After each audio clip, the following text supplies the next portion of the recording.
Magandang araw po mga bossing. Ito nga pala yung ating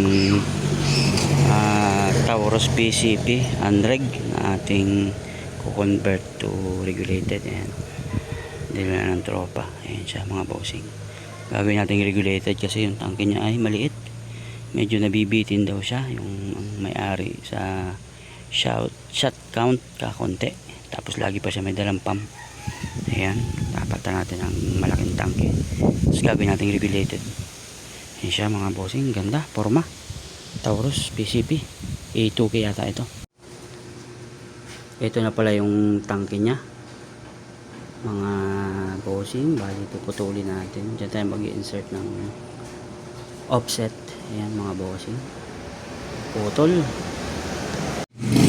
Ayan mga lods. Ayan. Nalagyan na natin ng thread. Lalagyan ng offset. Ayan. Bali ito yung offset niya. Thread na rin tayo. Ayan. Ito na siya mga boss ngayon. Ayan.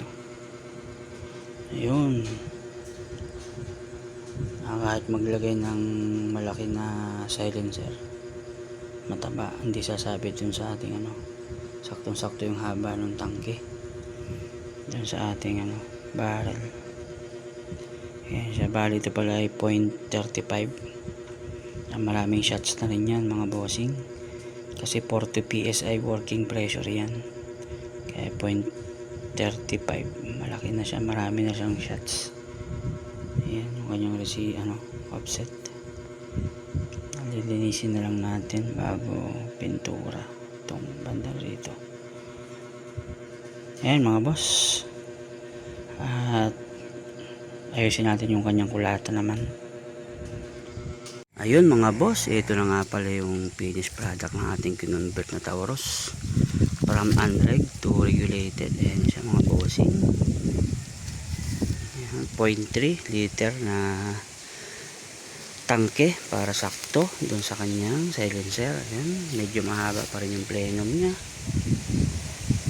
Yung pinaka power plant mahaba pa din, kaya okay pa din ang kanyang putok, malakas pa din. Test pair natin mga boss. Pas buka natin sa lupa, makita natin. Ayun, grabe pas. Ayun mga bossing, at salamat nga pala kay boss na nagtiwala. Ganda.